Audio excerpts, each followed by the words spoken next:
Good morning and welcome to this month's Mayor's Blog, or video blog, I think is what we call these.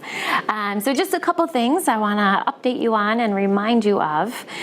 Tonight we have an important community meeting. So many of you know that we have now for about 18 months been working with a task force looking at our police policies and procedures and making recommendations for changes, but also trying to figure out ways that we can improve community and police relations. And so tonight we have our final community report out, and there are 38 recommendations that have come out of that task force and that body of work. So we'll be sharing those tonight, getting your input, and then we're going to talk about with our new city manager the next steps on moving forward. So speaking of our new city manager, we're so glad he's here. He's in his third week. So if you see him out and about, please make sure you welcome him. Going back to the police department, we also just recently put online the entire police manual. So if you are interested in the policies and procedures, you can go online and you can look those up yourself, and they are available to anyone who wants to take a look. A couple other big things. We have our election coming up. So November 6th, midterm elections. They're really important elections.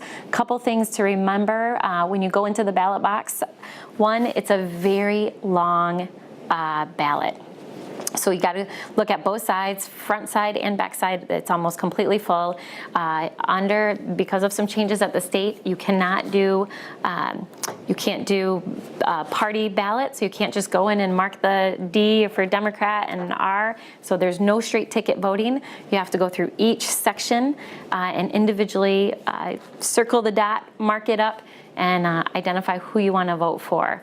There's for our county, there's 4 questions on the back. So there's 3 statewide proposals and a countywide proposal. So make sure you read through those. Those are kind of lengthy. If you want to see an example of the ballot, you can go online and find that.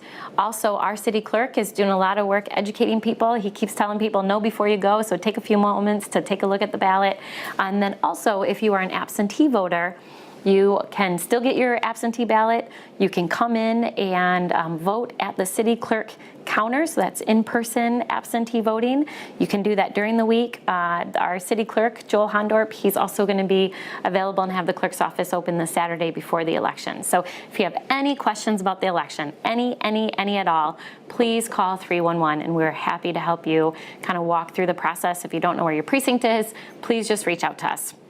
As for November, November comes colder weather and often snow. So just a reminder that November 1, our odd even restrictions for parking kick in. So a lot of people ask me about that. Why do we do that?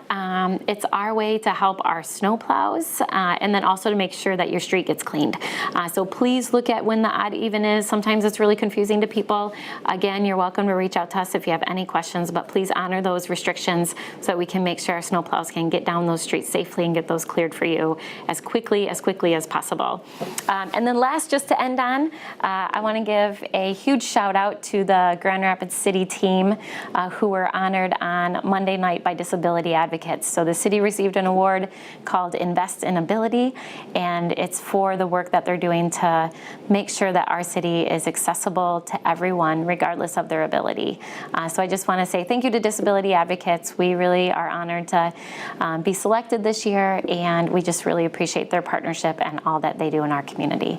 So I hope you enjoy this day. It's a little brisk out there, and get ready for the snowfall. Thanks.